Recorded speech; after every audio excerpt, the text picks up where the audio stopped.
Just give me a minute.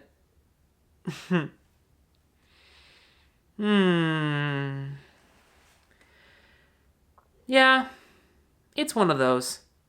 There are many things that could be said about Pixar, but let it never be said that they will ever forget how to tell a good story.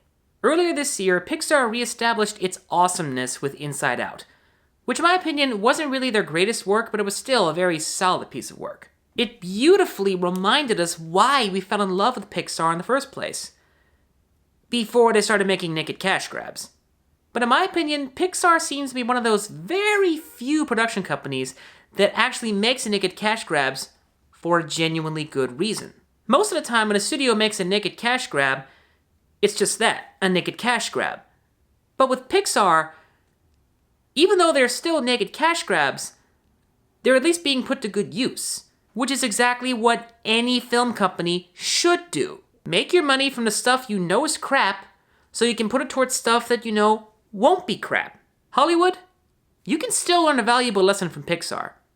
So start listening. Anyway, enough about that. Let's talk about Pixar's latest. So beautiful.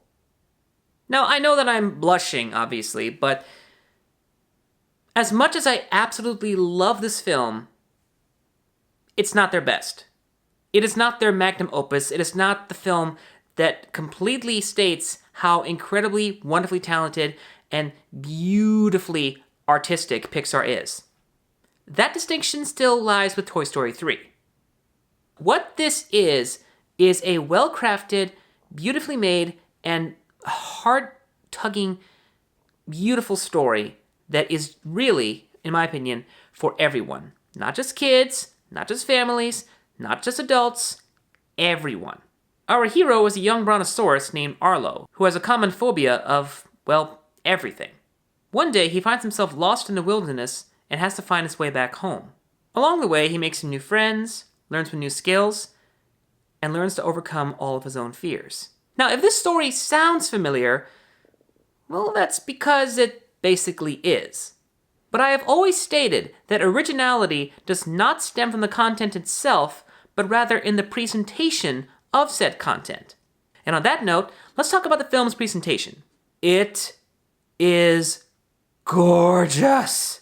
The scenery in this film is absolutely breathtaking. If you just looked at the scenery by itself, you would have no idea that it was computer animated. It is so photorealistic that I would swear they shot live action footage and just superimposed the cartoon characters on top. Which brings me to what has recently become one of the film's main criticisms, the cartoonish style of the characters. Some critics have said that the cartoonish style of the characters seems to clash with the more photorealistic backgrounds.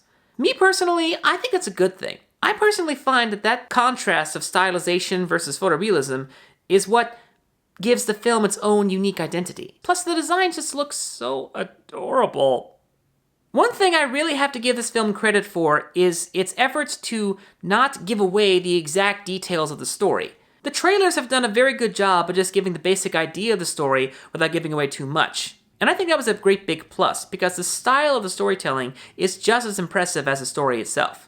I'm not going to tell you anything more about the style of the storytelling because I don't want to spoil it, since the trailer certainly didn't do that, but I will say that once you figure it out, you will love it even more.